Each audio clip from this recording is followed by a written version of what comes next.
ನಮಸ್ತೆ ಎಲ್ಲರಿಗೂ, welcome back to my channel. ಇವತ್ತು ನಾನು 2 ಹೆಲ್ತಿ ಡ್ರಿಂಕ್ ಮಾಡ್ತಾಯಿದ್ದೀನಿ. ಮೊದಲಿಗೆ ಕಷಾಯ ಮಾಡ್ತಾಯಿದ್ದೀನಿ. ಕಷಾಯಕ್ಕೆ ಧನಿಯಾ, ಬೆಲ್ಲ, ಬೇ ಲೀಫು, ಜೀರಿಗೆ, ಮೆಣಸು, ಸ್ವಲ್ಪ ಶುಂಠಿ ತೊಗೊಂಡಿದ್ದೀನಿ. ಇಷ್ಟನ್ನು ನಾವು ಒಂದೇ ಸರಿ ಹಾಕ್ಬಿಡೋಣ. ಸ್ವಲ್ಪ ಧನಿಯಾ ಮಾತ್ರ 2 ಸ್ಪೂನ್ ತೊಗೊಬೇಕು, ಮತ್ತು ಜೀರಿಗೆ 1 ಸ್ಪೂನು, ಒಂದು ಅರ್ಧ ಟೀ ಸ್ಪೂನು ಮೆಣಸುಕಾಳು ತೊಗೊಂಡ್ರೆ ಸಾಕು. ರುಚಿಗೆ ತಕ್ಕಷ್ಟು ಬೆಲ್ಲ ಹಾಕಬೇಕು. ಇಷ್ಟನ್ನು ಒಂದೇ ಸರಿ ನಾವು ಹಾಕ್ಕೊಂಬಿಡೋಣ. ಶುಂಠಿ ಮಾತ್ರ ಸ್ವಲ್ಪ ಜಜ್ಕೊಂಬರ್ತೀನಿ ನಾನು. ಈ ಕಷಾಯನ ಜ್ವರ ಬಂದಾಗ, ನೆಗಡಿ, ಕೆಮ್ಮು, ಕಫ ಇದ್ದಾಗೆಲ್ಲ ಇದು ತುಂಬ ಒಳ್ಳೆಯದು. ಕಾಫಿ ಟೀ ಕುಡಿಯೋದಕ್ಕಿಂತ ಇದನ್ನು ಮಾಡಿಕೊಟ್ರೆ ತುಂಬ ಹೆಲ್ತಿಗೆ ಚೆನ್ನಾಗಿರುತ್ತೆ. ಸುಸ್ತು ನಿಶಕ್ತಿ ಕಡಿಮೆ ಮಾಡುತ್ತೆ. ಇಷ್ಟನ್ನು ಹಾಕ್ಬಿಟ್ಟು ಸ್ವಲ್ಪ ಅರಿಶಿಣ ಹಾಕೋಣ.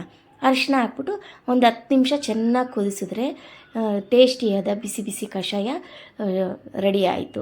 ಇದನ್ನು ಬಿಸಿ ಇರೋವಾಗೆ ಕುಡಿದ್ರೇ ಅದು ಹೆಲ್ತಿಗೆ ಬೆನಿಫಿಟ್ ಸಿಗೋದು. ಮತ್ತು ಹಾಗೆ ನಾನು ತಂಪಾದ ಒಂದು ಪಾನೀಯ ಮಾಡ್ತಾಯಿದ್ದೀನಿ. ಇದಕ್ಕೆ ಬೆಟ್ಟದ ನೆಲ್ಲಿಕಾಯಿ, ಸೌತೆಕಾಯಿ, ಕ್ಯಾರೆಟು, ಬೀಟ್ರೂಟು, ಶುಂಠಿ ತೊಗೊಂಡಿದ್ದೀನಿ ನಾನು. ಬೆಲ್ಲ ರುಚಿಗೆ ತಕ್ಕಷ್ಟು, ಸ್ವಲ್ಪ ಪುದೀನ ತೊಗೊಂಡಿದ್ದೀನಿ. ಇದನ್ನಿಷ್ಟನ್ನು ಒಟ್ಟಿಗೆ ಹಾಕ್ಬಿಡ್ತಾಯಿದ್ದೀನಿ. ಅರ್ಧ ಹೋಳು ನಿಂಬೆಹಣ್ಣು ತೊಗೊಂಡಿದ್ದೀನಿ. ಇದರೊಳಗಡೆ ಹಿಂಡ್ಕೊಂಬಿಡೋಣ.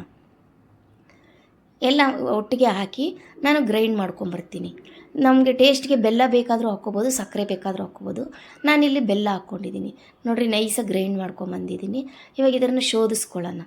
ಒಂದು ಹೆಲ್ತಿಯಾದ, ಟೇಸ್ಟಿಯಾದ, ತಂಪಾದ ಒಂದು ಡ್ರಿಂಕ್ ರೆಡಿ ಆಯಿತು. ಶರ್ಬತ್ತು, ಪಾನಕ ಯಾವುದಾದ್ರೂ ಹೇಳ್ಬೋದು. ಈ 2 ಡ್ರಿಂಕ್ಗಳು ನಿಮಗೆ ತಂಪಾದ ಪಾನೀಯ ಮತ್ತು ಬಿಸಿಯಾದ ಪಾನೀಯ 2 ಮಾಡಿ ತೋರಿಸಿದ್ದೀನಿ. ನಿಮ್ಗೆ ಯಾವುದು ಇಷ್ಟ ಆಯಿತು ಅಂತ ಕಮೆಂಟ್ ಮಾಡಿ ತಿಳಿಸಿ. 2 ಹೆಲ್ತ್ ಬೆನಿಫಿಟ್ ಕೊಡೋವಂಥ ಒಂದು ಪಾನೀಯಗಳು. ಬಿಸಿ ಬಿಸಿ ಕಷಾಯ, ತಂಪಾದ ಒಂದು ಜ್ಯೂಸು.